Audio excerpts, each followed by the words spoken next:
Press conference बुलाने का मकसद ये है कि असेंबली का रिज़ल्ट आ गया, वो शहरियान के सामने। हमें इस शहर में नाकामी मिली, मगर जो सरसरी एक जायज़ा लिया गया तो उसमें ये एक बात समझ में आई कि लोग हमारे मुद्दे, हमारे इशूज़ और जो हमारा काम काज रहा है, लोगों ने वो पसंद किया और एक बड़ी तादाद ने वो पसंद किया।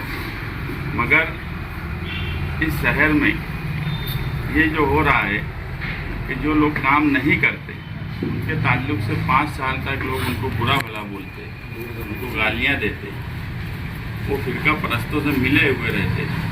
कहीं ना कहीं ये सब बात को बुरा माना जाता। मगर कोई भी सियासी लीडर हो, वो मैं रहूँ या कोई दूसरा रहे, अगर हमारी बातें या सियासी लीडरान का काम काज का तरीका लोगों को बुरा लगता है और वो उसको बुरा मानते हैं, तो जब तक इस शहर में वोट की शक्ल में उनको चोट नहीं दी जाएंगी, उस वक्त तक मालेगांव शहर के मसाइल हल होंगे ऐसा हमको नहीं लगता। तुम किसी को भी कितना भी बुरा बोलो, कितना भी गाली दो, मगर जब उसको तुम वोट दे देंगे तो उसके लिए वो गाली और उसको बुरा बोलना कोई मतलब या कोई मायने नहीं रखता। सियासी लीडर के लिए वोट ही उसकी ताकत होती है, और अगर उसको वोट मिल रही है तो उसको कहीं से ज़रूरत नहीं है कि वो कोई काम काज करे या किसी भी तरीके से वो जो लोग चाहते हैं उस तरीके का शहर में काम काज हो। हमने इस शहर में रोज़गार के मसाइल पर बात की, तालीम के मसाइल पर बात की, यहाँ तक कि हमारे लीडरान अबू आसिम आज़मी और रईस शेख साहब, इन्होंने भी असेंबली में मालेगांव शहर के ताल्लुक से बात रखी। मैं तो यहाँ तक मानता हूँ कि अबू आसिम आज़मी साहब ने जितनी बात उनके खुद के हलके के लिए नहीं की, उससे ज़्यादा बात मालेगांव के लिए की। मगर इन सब बातों के बाद भी अगर शहरियान इस तरह का फैसला करेंगे तो कहीं ना कहीं लीडरों में मायूसी आएंगी। हम ना पहले कभी मायूस हुए, ना अभी हम मायूस हो रहे हैं। हमें 4% वोट मिली, टोटल वोट का जो हिस्सा था उसका 4% हमको मिली। हमको अगर 1% भी वोट मिली होती तो भी हम मालेगांव शहर के मसाइल और मालेगांव शहर के लोगों के लिए काम काज करने में कोई कोताही ना पहले किए है ना आगे करेंगे। मगर आम लोगों तक अब किस तरीके से काम काज किया जाए, हम इससे पहले भी बोले कि अब कहीं ना कहीं हमको हमारा तरीका बदलना पड़ेगा। तो हम किस तरीके से काम काज करें, इसके लिए 13 दिसंबर को एक हम आम मीटिंग बुलाएं और उस मीटिंग में हम आगे का फैसला करेंगे। उससे पहले हमने एक कमेटी बनाई है जो अलग अलग हिस्सों के लिए बनाई गई है। जोन ए आगरा रोड का शुमाली हिस्सा, जिसमें वार्ड नंबर 3, 5, 6, 7 और 2 आते हैं, उसकी जिम्मेदारी अतर हुसैन अशरफी, सुहेल अब्दुल करीम को दी गई है। जोन नंबर 2, जिसमें वार्ड नंबर 12, 15, 16, 17 आता है, उसकी जिम्मेदारी 4 लोगों को दी गई है। कारपोरेटर आमीन फारूक, खुर्शीद काबुल, अशफाक मेंबर जो नयापुरे के हैं, और कारपोरेटर मुजम्मिल वफाती। इसी तरह जोन नंबर सी, जो वार्ड नंबर 4 और 13 और 14 यानी गोल्डन नगर, जाफर नगर, ये हिस्से का है। यहाँ की जिम्मेदारी कारपोरेटर अब्दुल बाकी रासन वाले और मसीउल्लाह बेस्ट को दी गई है। और इसी तरह जोन नंबर डी, जो गुरुवार वार्ड से लगकर जो पूरा हिस्सा आता है, जिसमें वार्ड नंबर 18, 19, 20 और 21, इसकी जिम्मेदारी मौलाना जाहिद नदवी और एडवोकेट तौसीफ शेख को दी गई है। ये लोग जो है इन सब वार्ड में जो हमारे लोगों ने काम किया है, और जो आम लोग हैं, जो शहर के बुनकर हैं, सरकर्दा अफराद हैं, जो शहर के ताल्लुक से 5 साल फिक्रमंद तो ज़रूर रहते हैं, मगर जब इलेक्शन आता है तो उस वक्त फिक्र करने की ज़रूरत सबसे ज़्यादा होती है। उस वक्त वो सिर्फ़ और सिर्फ बिरादरी के उसमें बढ़ जाते हैं। और आने वाला वक्त जो है, हमने माजी में देखा है कि मालेगांव शहर के साथ मुसलसल नाइंसाफ़ी हुई है। इससे पूरा शहर इनकार नहीं करता कि आउटर का जो हिस्सा है, वहाँ के जो मंत्री हैं, उन्होंने कुछ मतलब इस हिस्से के लोगों से मिलकर इतनी ताकत से इधर का फंड और इधर के जो भी सरकारी दफातर थे वो उस हिस्से में ट्रांसफ़र कर लिए। और आने वाला वक्त कारपोरेशन इलेक्शन का है।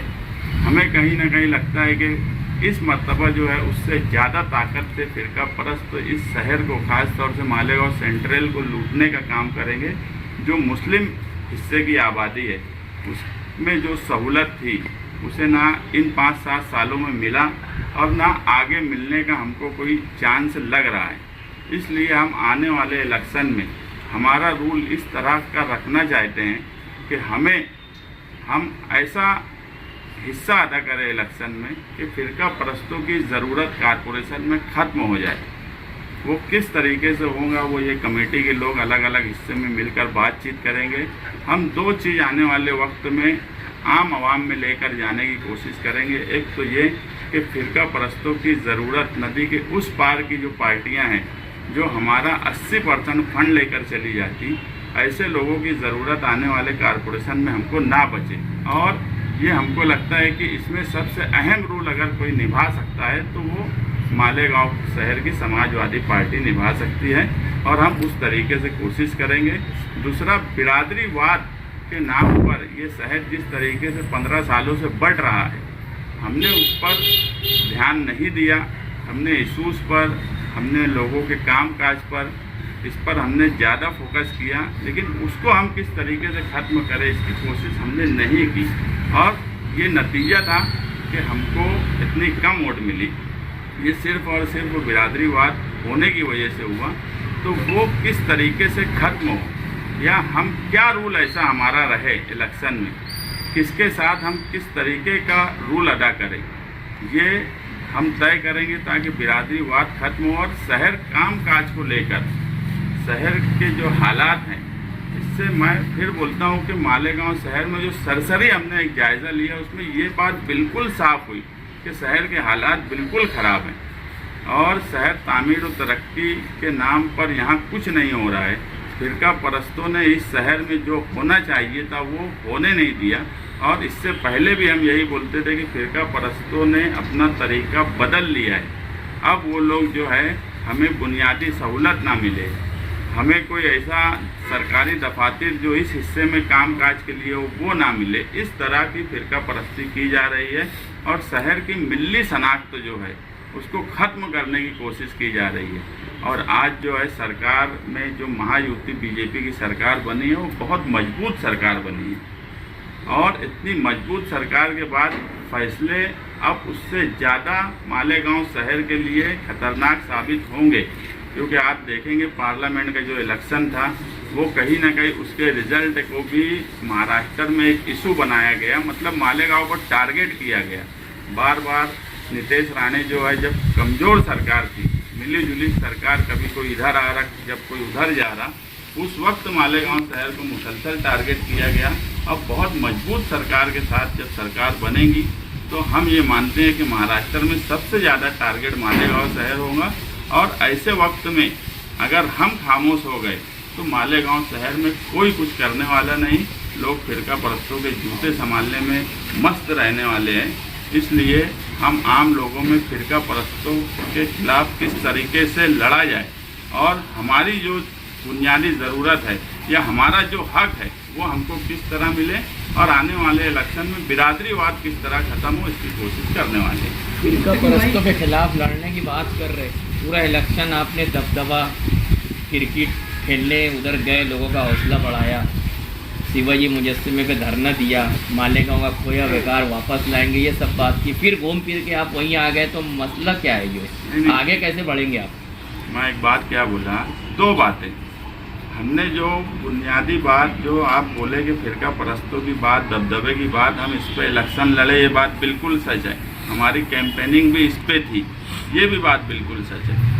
ये हो सकता है कि हमको जिस तरीके की कोशिश करना चाहिए थी उस तरीके की हम कोशिश नहीं कर पाए। आम आवाम को जो बात हमको समझाना चाहिए था वो हम पूरी ढंग से नहीं समझा पाए। उसकी बुनियादी वजह जो सरसरी हमको लगी वो बिरादरीवाद हो गई। लोगों ने हमारे, देखो इलेक्शन 2 किस्म का होता। एक इलेक्शन ये होता कि किसी के खिलाफ वोट देना, और एक इलेक्शन ये होता कि किसी ने हमारे खिलाफ वोट नहीं दी। लोगों ने सिर्फ बिरादरी के नाम पे बढ़ गए। और मैं जो बोला इससे पहले कि इस शहर में 5 साल किसी लीडर को बुरा भला बोलना और उसके बाद उसी को वोट दे देना सिर्फ बिरादरी के नाम पे, और ये इसको हराएगा वो उसको जिताएगा, तो मसाइल हल नहीं होंगे। मगर मैं जो बोल रहा हूँ कि वो सवाल इसलिए कायम है कि आज अगर वो सवाल नहीं हो सका तो आने वाला वक्त कारपोरेशन का है, और कारपोरेशन के ही इलेक्शन और कारपोरेशन में ही बैठकर सारे फंड और सारी सहूलत उस हिस्से में गई है।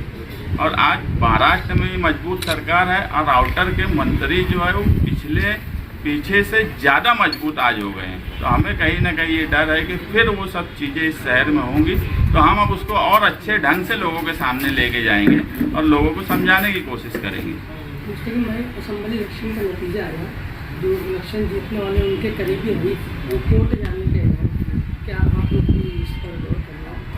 नहीं, अब वो कोर्ट जाने का ऐलान किए तो ये तो वही बता सकते कोर्ट वो जाने वाले हैं। आमतौर पर कोर्ट जो भी इलेक्शन में जाता है, इलेक्शन पिटीशन फाइल करता, तो एक उसका कायदा ये है कि जितने लोग इलेक्शन में हिस्सा लिए रहते वो सबको पार्टी बनाना पड़ता। तो अगर वो कोर्ट जा रहे हैं तो वो तो हमको भी पार्टी बनाएंगे मुखालिफ में, क्योंकि हम भी इलेक्शन में हिस्सा लिए, तो उस वक्त हम देखेंगे क्या करना है। कारपोरेशन चुनाव की आप बात कर रहे हैं, कारपोरेशन चुनाव की बात कर रहे हैं आप, तो कुछ ऐसा गठबंधन कुछ जहन में है? आप अकेले दम पे तो आप फिरका परस्तों को नहीं रोक पाएंगे, समाजवादी की इतनी ताकत नहीं लगती, तो क्या कुछ नया गठबंधन बनेगा? मैं बात जो बोला कि हमारा रूल कारपोरेशन के इलेक्शन में ये रहने वाला है कि हम नदी के उस पार की ज़रूरत इस बार ख़त्म कर देंगे, ये रूल हमारा रहेगा। कॉन्फ्रेंस के दौरान आपने कहा था कि हम दुश्मन नंबर 1 कौन है ये तय करेंगे, तय करने में हम चूक गए। हाँ, या बराबर हम ये बात। तय करेंगे कि क्या है, और आपने कमेटी बनाने का ऐलान क्या ये हमने एक सरसरी, मैं बोला कमेटी बनाई थी, सरसरी रिपोर्ट आई, अब जोन वाइज हमने जिम्मेदारी दे दी है, और 13 तारीख को जो आम मीटिंग बुला रहे हैं उसमें ही हम, हो सकता है उस वक्त तक हमारे पास रिपोर्ट आ जाए और हम दुश्मन नंबर 1 कौन है शहर का वो हम उस मीटिंग में डिक्लेयर कर सकते हैं। सियासत में कोई किसी का मुस्तकिल दोस्त और दुश्मन नहीं होता, निहाल साहब बरसों बोलते रहे, तो कोई ऐसा मामला रखेंगे या फिर कुछ नया रास्ता या मैं नया बात रिश्ते बोला इसको कि और आने करेंगे? वाले वक्त में हम इस शहर से बिरादरीवाद किस तरीके से खत्म हो ये कोशिश करेंगे। दूसरा कि हमारा जो रूल है वो हर हाल में ऐसा रूल हमारा कारपोरेशन इलेक्शन में रहने वाला है कि जो उस हिस्से की ज़रूरत है वो ख़त्म करें, और हर इलेक्शन का तरीका अलग होता। आप देखेंगे पार्लियामेंट इलेक्शन जब हुआ तो महाविकास आघाड़ी महाराष्ट्र में जिस तरीके से चुन के आई, कोई बोल नहीं सकता था कि महाविकास आघाड़ी 50 सीटों के अंदर आ जाएंगी। 4 महीने के बाद असेंबली का इलेक्शन का जो तरीक़ाकार था, लोगों की सोच थी, वो बदल गई। पार्लियामेंट के इलेक्शन में जो मालेगांव शहर ने 2 लाख वोट दिया, वही पंजे निशान पे 7,000 वोट दिया। तो इलेक्शन, हर इलेक्शन दूसरे इलेक्शन जैसा नहीं होता। जो आप बोले कि यार नहीं ऐसा लगता कि कारपोरेशन के इलेक्शन में हम लोग कोई बहुत ताकत से आ सकते हैं, तो कारपोरेशन के इलेक्शन की नवैयत बिल्कुल अलग होती है, असेंबली की बिल्कुल अलग होती है। असेंबली में 2 उम्मीदवारों ने बिरादरी के नाम पर अपने आप को अलग अलग हिस्से में बांट लिया, और ये इलेक्शन में जो सबसे बड़ी वो हुई, इलेक्शन शुरू होने से 2 महीना पहले मौजूदा एमएलए ने जो अंसारी बिरादरी का नाम लेकर जो बात बोली, वो कहीं ना कहीं दूसरी बिरादरी को भी एक साथ होने में ताकत का काम किया। तो आप देखेंगे कि हमारा कोई नुकसान इलेक्शन में नहीं हुआ। हम जो थे हम वही हैं। जो 38,000 से चुन के आए थे वो 162 पे आए। तो सोचना उनके लिए है कि ताकत किसकी कम हुई है। हमारी ताकत जो पहले थी वही है। हमको पहले बहुत 50,000 वोट थी और 10,000 हो गई, ऐसा कुछ नहीं हुआ है। हम 2012 में भी जब 6,000 वोट लिए, हमारे दम पर इलेक्शन लड़े, कारपोरेशन इलेक्शन में हम 32,000 वोट लिए। कारपोरेशन इलेक्शन जब हम 2000 उसके बाद अपने उस पर लड़े थे तो 32,000 वोट 2012 में हम लिए थे, हमारी 4 सीट आई थी। तो इलेक्शन की नवैयत अलग अलग होती है। कोई इलेक्शन, एक इलेक्शन का रिजल्ट का दूसरे इलेक्शन में फर्क पड़ता है, ऐसा मैं नहीं मानता, और कहीं पे ऐसा नहीं होता। प्रेस कॉन्फ्रेंस में कहा था बिजली की, यार अब हमारा उसूल के किनारे रख के कुछ सोचेंगे। तो आसिफ शेख अपने स्टेट से आपके कामों की तारीफ कर रहे हैं, तो क्या कारपोरेशन के अंदर ये गठबंधन की तरफ क्यों नहीं था? नहीं, देखो तारीफ कौन कर रहा, मैं खुद तकरीर नहीं सुना। एक तो बहुत लंबी तकरीर रहती मालेगांव में अब लीडरों की, इतना टाइम मिल नहीं पाता, अभी है टाइम मगर उसके बाद भी नहीं सुना। बात ये है कि काम काज को लेकर अगर सच बात देखेंगे तो ये कोई हमारे अपोज का आदमी भी और एक आम आदमी भी या मीडिया वाले खुद भी इस बात से इनकार कर ही नहीं सकते कि इस शहर में अगर अवामी और गरीबों का काम काज करने के लिए अगर कोई सरे फहरिस्त है तो बहरहाल समाजवादी के लोग हैं, इससे इनकार कोई नहीं कर सकता। लेकिन आम लोग जो है वो जिनको 5 साल बुरा भरा बोलते हैं, हम वही एक बात जो बोले कि वोट की चोट से ही मसाइल हल होंगे, इसी पे हम आगे इलेक्शन लड़ने वाले। बदनवानी के खिलाफ जितनी शिद्दत आपने की लड़ने की, तो पिछले 1 साल या उससे पहले 1-1.5 साल से थोड़ी कम नज़र आ रही थी। आपको ये नहीं लगता कि आपकी तरफ जो ध्यान है आवाम का इसलिए नहीं गया, या फिर आप गारंटी देने में कामयाब नहीं हो पाए कि भी हम तो ये थे पिछले 1.5 साल से जो आपका ये देखा गया, आप शिद्दत से जितना लड़ते थे वो थोड़ा कम हो गया? हमारा इलेक्शन में जो बात थी, एक बात कि बदनवानी की है, हम लोग जानबूझ के समझ बूझ के हम उसको किनारे किए। हमने किसी का पेपर नहीं निकाले, ये तो समझने ही मत। मगर हम इलेक्शन में ये बात बिल्कुल सच है कि हम इस मामले में कंफ्यूज हो गए। इससे मैं इनकार नहीं करूँगा कि दुश्मन नंबर 1 कौन है। हम कंफ्यूज ये हुए कि अगर ये मामले को हम किसी एक लीडर की तरफ लेकर जाने की कोशिश करेंगे तो हमारे ऊपर जो इल्ज़ाम लगाया जा रहा है वो और शिद्दत से लगाया जाएगा। ये हमारी गलती थी, ये भी मैं तस्लीम करता हूँ, ये हमारी गलती थी, लेकिन हमसे वो गलती इलेक्शन में हुई है, आइंदा इंशाल्लाह नहीं होंगी। गलती का खामियाजा आवाम को भुगतना नहीं, ऐसा है कि देखो आवाम को खामियाजा भुगतना पड़ा, आवाम को खामियाजा भुगतना पड़ेगा आने वाले वक्त में भी, क्योंकि जनरल एक बात बिल्कुल साफ है कि जो इतनी टूटी फूटी सरकार में 5 साल काम नहीं करवा पाए, वो इतनी मजबूत सरकार में काम काज करवा पाएंगे ऐसा मुमकिन कहीं से नहीं है। जिनका इंटरेस्ट और दिलचस्पी ही काम काज को लेकर नहीं है, तो इसका नुकसान तो आवाम को ही भुगतना है। लोग ये बोलते हैं कि हमारा नुकसान हुआ, मैं ये मानता ही नहीं हूँ कि हमारा नुकसान हुआ। नुकसान अगर किसी का हुआ है तो ये एक आम आदमी का, आम शहरी का इस इलेक्शन में नुकसान हुआ है।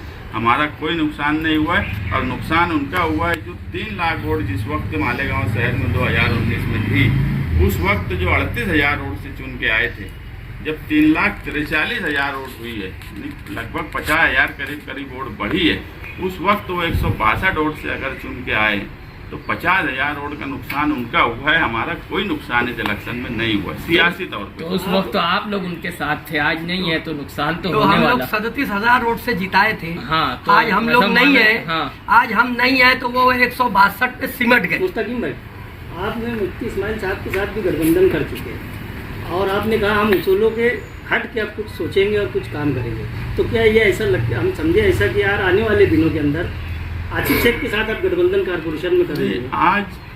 आज ऐसा कुछ भी, मैं एक बात क्या बोला कि हमारा रूल इस इलेक्शन में ये रहने वाला है कि हमारा जो हिस्सा इलेक्शन में रहेगा और हम जिस तरीके से इलेक्शन लड़ेंगे, हमारी पहली कोशिश ये रहने वाली है कि मालेगांव शहर में इस हिस्से के लोगों की इतनी सीट आए, और वो हमारे बगैर किसी की मुमकिन नहीं है। ये सरसरी हमने जायज़ा ले लिया है कि नदी के उस पार की जो पार्टियां हैं जो इस शहर को लूटने का काम करती, उसकी ज़रूरत किस तरीके से ख़त्म करे, वो रूल हमारा इस इलेक्शन में रहेगा। अकेले इलेक्शन लड़ेंगे या जरूरत पड़ने पे गठबंधन करेंगे? 13 तारीख को बताएंगे। तकीम भाई, आपने ग्रामीणवाद की बात की, लेकिन इस इलेक्शन के अंदर कहीं ना कहीं ये बात भी आ रही है कि मसाजिद, मदारिस और स्कूलों का इस्तेमाल किया गया इलेक्शन में, तो ये आप कहाँ तक सही मानते हैं? यार पूरे इलेक्शन में यही सुनते रहे, बस हमारे लिए इतना अच्छा है कि यार हम पर ये कहीं से इल्ज़ाम नहीं आया कि हम कोई मस्जिद, मदरसे या कोई दूसरी स्कूलों का यानी इस्तेमाल किए। मगर अब ऐसा है कि देखो, अगर हम किसी आलिम के बारे में कोई बात बोल दें तो सामने वाले फ़ौरन उल्मा का एहतराम, इन सब बातों पर बात करने लगते। मगर जब उनके स्टेज से ये सब बात होती है, वो जमीयत के सवाल पर हो, महाराष्ट्र जमीयत के या तुम्हारे मौलाना सज्जाद नुमानी के सवाल पर हो, मैं कल भी मेरा स्टैंड एकदम क्लियर था। अवैसी साहब आकर जो मौलाना सज्जाद नुमानी के बारे में बोले, सबसे पहले इलेक्शन के फ़ौरन बाद वो स्टेटमेंट हमारा था कि उससे महाराष्ट्र में नुकसान हुआ है। ये बात बिल्कुल सच है। मगर आप एक बात सोचो कि अवैसी साहब अपने स्टेज से ये तो ज़रूर बोले कि फतवा का जवाब भगवा हुआ, मगर जब फतवे का जवाब भगवा हो सकता तो इम्तियाज़ जलील की रैली जो निकली थी औरंगाबाद से बम्बई तक, मुझे बताओ कि आज हम अगर कोई ऐलान कर दे तो पुलिस हमको नदी के उस पार नहीं जाने देती। हजारों गाड़ी की रैली सरकार की मदद के बगैर बम्बई तक जा सकती है, जिसमें ये नारा लगा कि तेरा मेरा क्या रिश्ता, ला इलाहा इल्लल्लाह। ये सियासी स्टेज से नारा नहीं होना चाहिए, ये मजहबी स्टेज से होना चाहिए, आम आदमी का होना चाहिए। जब फतवा भगवा हो सकता तो माइनॉरिटी का नारा, फिर जो मेजॉरिटी में बैठे हुए लोग हैं वो क्या जय श्री राम और उनका मजहबी नारा बना के लोगों को इकट्ठा नहीं करेंगे क्या? ये अवैसी साहब को खुद सोचना चाहिए, जिनकी वजह से मुसलसल सेकुलर पार्टियों का नुकसान महाराष्ट्र में इस मर्तबा हुआ है। उसमें अगर मौलाना सज्जाद नुमानी जिम्मेदार हैं तो उतने ही जिम्मेदार अवैसी साहब की पार्टी भी है। Thank you.